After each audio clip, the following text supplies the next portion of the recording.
வணக்கம். இன்றைக்கி நாம் செய்ய போகிற டிஷ்ஷு ஹனி சிக்கன். எப்படி செய்கிறதுன்னு பார்க்கலாம் வாங்க.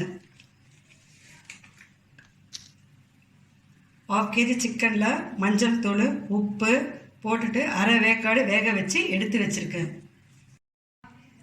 மிக்ஸி ஜாரில் 5 காஞ்ச மிளகா, 5 பூண்டு பல், கொஞ்சமாக புதினா, கொஞ்சம் உப்பு, இது எல்லாத்தையும் போட்டு மிக்ஸ் பண்ணிவிட்டு 2 சுற்று மிக்சியில் போட்டு எடுத்துடலாம். நெக்ஸ்ட்டு 2 சுற்று சுற்றியாச்சு. மிக்சியில் வினிகர் எடுத்துக்கலாம் கொஞ்சமாக. அடுத்தது ஒரு முட்டையை போட்டுக்கலாம். அடுத்தது எல்லாமே மிக்சியில் நல்லா பேஸ்ட் மாதிரி அரைச்சி எடுத்துக்கலாம். அரைச்சி வச்ச பேஸ்ட்டை மிக்ஸி ஜார்லேருந்து பவுலுக்கு மாற்றியாச்சு. அரை வேக்காடு வேக வச்ச சிக்கனில் இந்த பேஸ்ட்டை ஆட் பண்ணிக்கலாம்.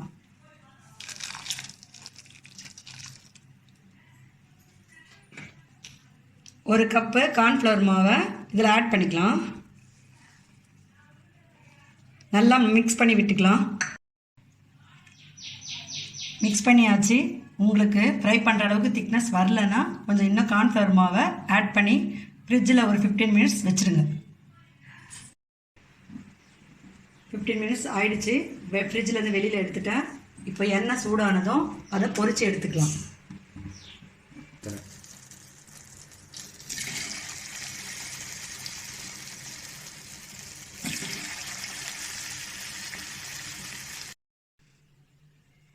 இப்போ ஃப்ரை பண்ணி எடுத்தாச்சு.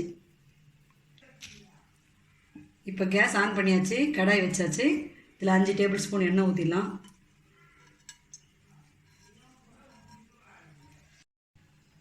எண்ணெய் சூடாயிடுச்சு. பூண்டை 5 எடுத்து சின்ன சின்னதாக கட் பண்ணி வச்சுருக்கேன், அது போட்டுக்கலாம். அடுத்தது சின்ன துண்டு இஞ்சியை சின்ன சின்னதாக கட் பண்ணி வச்சுருக்கேன், அதுவும் ஆட் பண்ணிக்கலாம். ஒரு பச்சை மிளகா சின்னதாக கட் பண்ணி வச்சுருக்கேன், அதுவும் ஆட் பண்ணிக்கலாம்.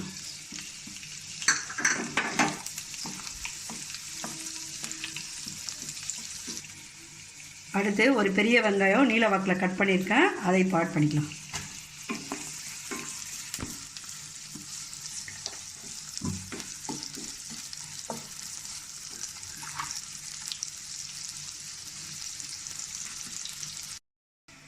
உப்பு கொஞ்சம் போட்டுக்கலாம்.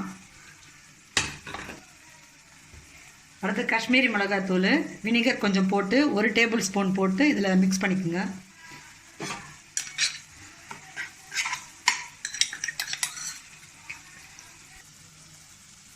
பச்சை வாடை போயிடுச்சு. அதுக்கப்புறம் சோயா சாஸு 2 டேபிள் ஸ்பூன் போட்டுக்கலாம். 2 டேபிள் ஸ்பூன் டொமேட்டோ சாஸ் போட்டுக்கலாம். சிக்கன் அரை வேக்காடாக வேக வச்ச தண்ணியை அதை எடுத்து இதில் ஆட் பண்ணிக்கலாம்.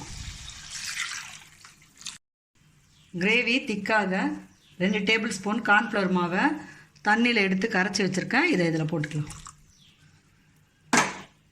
மிக்ஸ் பண்ணிடலாம். கிரேவி நல்லா சுண்டி வந்துச்சு. இப்போ சிக்கனை ஆட் பண்ணிக்கலாம்.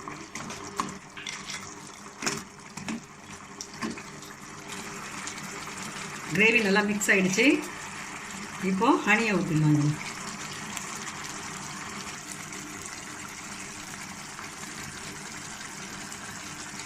அவ்வளோதாங்க, ஹனி சிக்கன் ரெடி ஆகிடுச்சு. கடைசியாக புதினா கொத்தமல்லியை ஆட் பண்ணிக்கலாம்.